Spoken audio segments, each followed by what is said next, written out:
les textes fondateurs de notre coalition ni nga ma ko sante woon ndax le 11 novembre te bindoon bataaxal ne ma bëggoon naa nga structurel ma suma coalition jox ma ci ay tegtal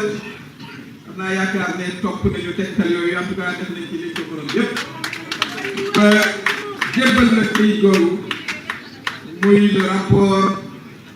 final de restructuration de la coalition. Monsieur le Président, dañu doon bind tamit di organiser. Dañu doon aussi organiser waale yëpp deux jambes, comme on dit. Ci sa pegg na lépp am na une représentation des maires qui ont décidé de venir vous soutenir. Léegi ki nga xam ne lañu ci natt muy 280 maires mais leneen ma ci suba yegg nañu 300 maires yoo xam ne yi élection 2022 ci suffrage universel lañ leen fal nga am fii aussi ci salle bi des présidents de partis et de mouvements ñii ba ñu la dencee injustement parce que nag victime nga aussi de tout ce qui s'est passé dañu koy fàtte ñu ci bëri taxaw ci coalition Diomaye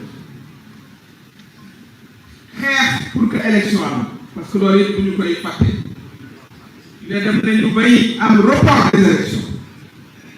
ñoom ñëpp taxaw laxasaayu di manifester di noyyi ci bombe lacrymogène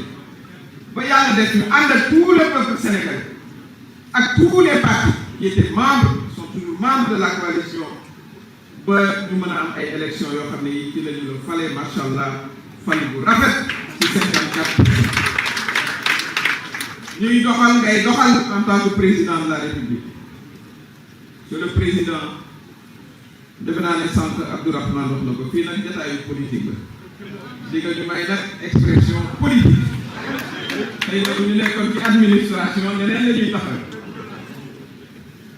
Sénégal yëpp seedal nañ la sa yar mën nañu ko wax sa teey sa bëgg Sénégal ndax ak président de la république nag ñëpp xam nañ dooleem te xam nga sa doole yow yaay chef suprême d'État yow yaay le gardien de la constitution pour commencer yow yaay président du conseil supérieur de la magistrature yaay xam l'ordonnateur des dépenses kon nag fii defe naa ne xam nga bu baax maanaam fa nga toog ñu kontaan nag te na nga toogee ci fauteuil présidentiel boobu ñun ñi ànd ak yow ñu am ci mbégte nit ñi aussi rafetlu sa mën a muñ waaye nag kilifa noonu lay naan day dal di uuf njabootam yépp loolu it rafetlu nañu ko bu baax a baax a baax waaye en tant que coalition Diomaye président li ñu rafetlu monsieur le président mooy sa kóllëre rafetlu nañ sa kóllëre ndax nag ay acteurs politiques lañu ñu ngi suivre nga taxaw ne sama coalition bii nga xam ne moo ma jàppale woon damay continuer ànd ak moom di liggéey ak moom ma nga leen di gërëm di leen di sant waaye nag président ñii nee nañu doo leen mës a goree ko mukk loolu di dinañ la fay fukk dinañ la fay junni ci jàppale xoxatal ne duñu tax a dellu ginnaaw tuumaa ni duñu tax a dellu ginnaaw wax lu ñaaw duñu tax a dellu ginnaaw dinañu la jàppale ci biir activité dinañu jàppale ci li ñu mën ak ci ñu mën dans une totale loyauté parce que nag jigéen ko aussi waaye au-delà dañu jàpp nag aussi ne war nañu la jàppale pour Sénégal parce que nag aussi ñu ngi lay observer baax ngay wàcc sur le terrain saa yoo jëlee tànn luy defar Sénégal ngay wax ba ñuy waxtaan ci papier yi ndax nag aussi jëflante nañu toujours moom ay points particuliers surtout ba ñuy wax think tank daf ñu ne koom-koom bi bëgg naa ngeen ciy xalaat économie solidaire bi bëgg naa ngeen ciy xalaat waxu leen ko ci woon bëgg naa aussi lépp lu jëm ci jigéen ñi ci ndaw ñi parce que loolu mooy sa yitte du matin au soir kon ñun ñii nga xam ne ay responsable de parti dañu lay jàppale ci wàllu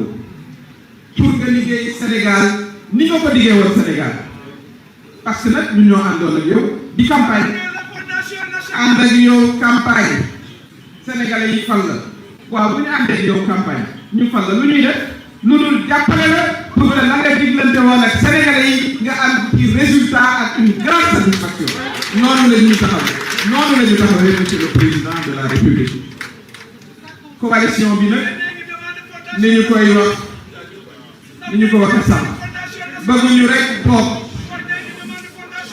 au niveau national dañu bëgg une territorialisation de la coalition ñett bëgg nañ la dire ne waxtaan nañ ci te bëgg nañ mu am mooy fexe ba coalition bi gox goxaan bu ne mu am fa présence nee naa la 300 maires la ñu ëpp na moitié des maires waaye nag ay leaders la ñu ci seen parti implanté wu chacun dans tous les coins et recoins du Sénégal bañ nañ ko ba dañu ne képp leader koo xam ne yaa ngi au niveau national balaa ñoo valider sa taxawaay nga ne yow ca ban gox nga ba ne ca ban gox nga ne fan ngay implanter coalition bi kon double appartenance obligatoire du ne ca kaw di wax rek ne dañuy wàcc ci suuf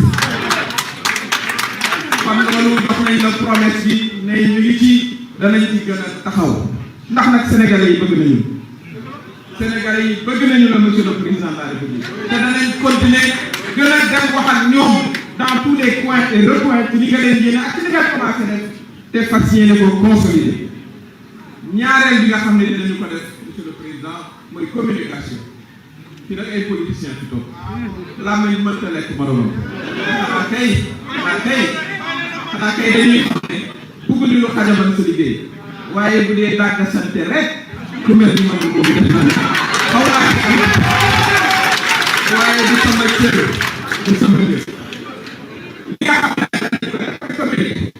nekk ci plateau yi fii ñëpp jël nañ engagement que dinañ nekk ci émission yi préparé ci ginnaaw na ngeen ñu woo ci plateau yi ñu wax leen li président Bassirou Diomaye Faye yéene Sénégal ak li nga xam ne mu ngi fi ak li nga xam ne dina ko amal incha allah parce que nag loolu moo ñu war suñu diggante ak Sénégalais yi nga xam ne ñoom dañu waroon def nañu vous avez été le Sénégalais le président le mieux élu au Sénégal avec 54%, en tout cas dans l'ère des élections transparentes dès le premier kon Sénégalais yi ñu wàcc li ñu war nag mooy ñu indiquer leen la voie yow nga indiquer leen la voie ni nga koy defee ñun ñu topp ci ginnaaw amplifier li nga xam ne mooy liggéey bi nga xam ne yaa koy def waaye nag nañ jëflante ñenn ñi aussi parce que politique moom loolu politique nag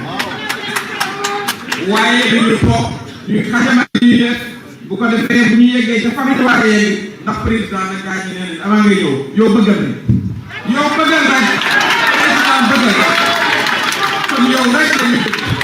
boo bëggee ñu ànd ak yow ba bëggal baax kooku mooy li nga xam ne dinañu ko def mooy suñu ñaareelu ñetteelu engagement ba ca topp am na benn think tank am nga benn groupe des universitaires ay docteurs ay anciens recteurs ñoom ñëpp di toog nee nañu dinañu waxtaan ak Sénégalais yi pour changer le ton du discours politique dans ce pays. Il est temps que les politiciens soient porteurs d'idées, soient porteurs de stratégie, que ñu expliquer yow li nga xam ne yéene nga ko Sénégal foofu jël nañu engagement ne dinañu ko def sur l'ensemble du pays pour changer la tonalité du discours politique dans ce pays. Les Sénégalais méritent que ñun politiciens yi ñu déclaré suñu programme di wax ak ñoom ci di leen soxal ci éducation bi ci santé bi ci yoon yi ci taxawu jigéen ñi ci taxawu ndaw ñi ci sécurité réew mi ci politique internationale kooku jël nañ engagement ne dinañ ci liggéey et ñu ngi wax aux journalistes yi nekk ne ñu ngi leen daje ci ay conférence yoo xam ne dinañ ko organiser ci ñoom seen plateau yi pour wan leen nag lii yéene président Bassirou Diomaye Faye ñett ñooñu monsieur le président mën naa la ko biral ne jël nañ engagement bi fii li ci des nag mooy ñaanal la yàlla defal la kattan macha allah yàlla gën laa inspiré mu ngay inspiré ndax kontaan nañu ci sa taxawaay bu baax a baax a baax a baax ndax Sénégal du ay politiciens rek Sénégal ñun ñaa ngi ci biir kër yi toog yor seen xel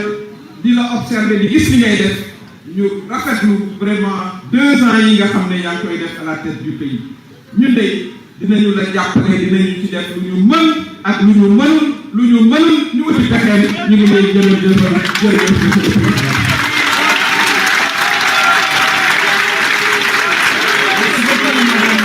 Secrétaire général jërëjëf madame Aminata Touré gàcce ngalaama yow ndax sa leadership bu ànd ak courage ànd ak xam-xam ànd ak xarañteef ànd ak dëgg moo waral tey liggéey di le président de la république sant ci coalition bi nga def ko ci anam yu mucc ayib ba tey président sagal ñu tey daje ak coalition mu doon bés boo xam ne bés bu historique la étape la boo xam ne kenn dootu ko fàtte te dinañ ko inscrire